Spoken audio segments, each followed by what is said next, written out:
मेरे मेंटोर कहते हैं कि माइंडसेट इज़ एवरीथिंग। आपका माइंडसेट जो है, एक योद्धा का माइंडसेट जब रहता है तो आप किसी भी परिस्थिति से अपने आप को ओवरकम करने के लिए या बाहर निकलने के लिए पूरे प्रयास करते हैं।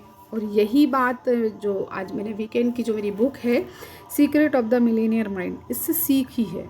ये किताब बताती है कि दौलत के खेल में चैंपियन कैसे बने।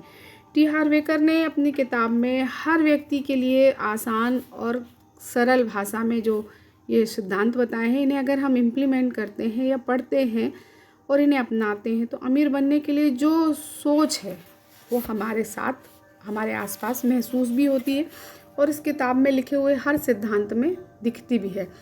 दौलत की जो उन्होंने 17 फाइलें बताई, उनमें सबसे पहले उन्होंने बताया कि अमीर लोग मानते हैं मैं अपनी ज़िंदगी खुद बनाता हूँ, गरीब लोग मानते हैं कि ज़िंदगी में मेरे साथ घटनाएं होती हैं।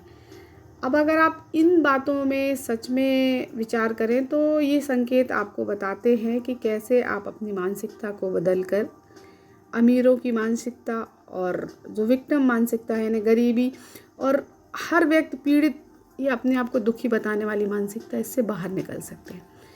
आपने अपना नज़रिया बदला, नज़रिए के साथ साथ कुछ शब्दों का चयन किया और प्राथमिकता तय की, और वहाँ आपने जब जिम्मेदारी लेने शुरू की तो आप बहुत अच्छे से समझ पाते हैं कि जो दोष मरना है उससे बाहर निकलना कैसे संभव है।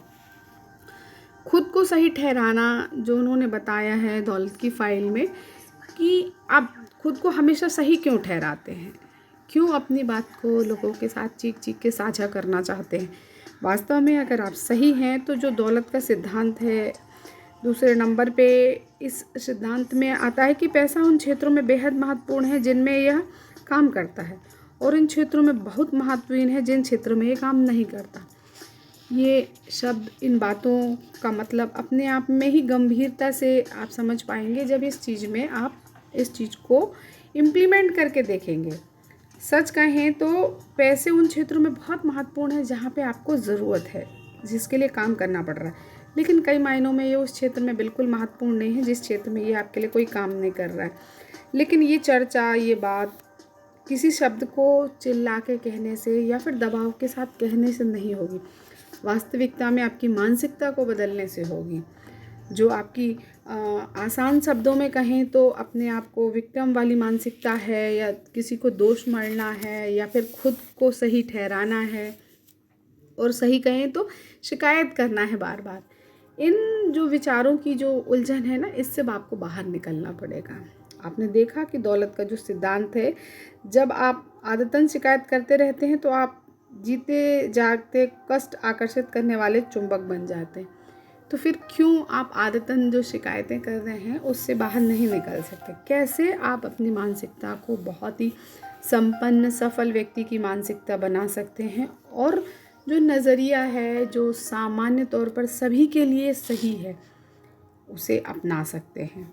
जहाँ तक संभव होता है शिकायत करने वाली जो मानसिकता है उससे दूर रहना चाहिए, और संभव हो तो आपको अपने प्रयासों को लगातार बदलने के लिए, अपने शब्दों को सही ठहराने के लिए, या फिर अपने आप को सही जगह बताने या समझाने के लिए लोगों के साथ बहुत विनम्रता के साथ बात भी करनी चाहिए, और अपने शब्दों को कहने के लिए उदाहरण भी रखने चाहिए।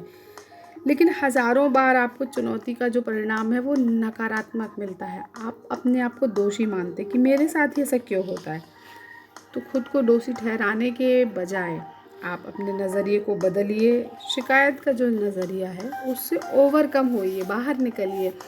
और जो मिलेनियर मस्तिष्क है, यानी कि बहुत गज़ब की जो बात है लेखक ने जो अपनी किताब में बताई है, जो दौलत की फाइलें उन्होंने आपके साथ साझा की हैं, इस सिद्धांत में अगर आप देखें तो उन्होंने एक बात ये भी कही, सच तो ये है कि अमीर पीड़ित जैसी कोई चीज़ नहीं होती।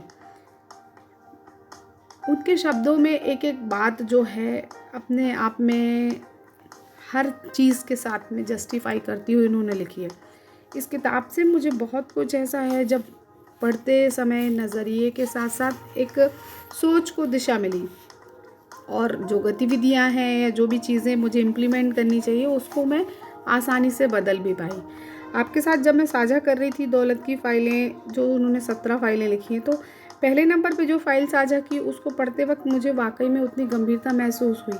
दूसरे नंबर पे जो उन्होंने लिखा है ना कि अमीर लोग पैसे का खेल जीवन जीतने के लिए खेलते हैं, गरीब लोग पैसे का खेल हार से बचने के लिए खेलते हैं। तब इस बात में कहीं ज़्यादातर लोगों का जो नज़रिया है वो समझना आसान नहीं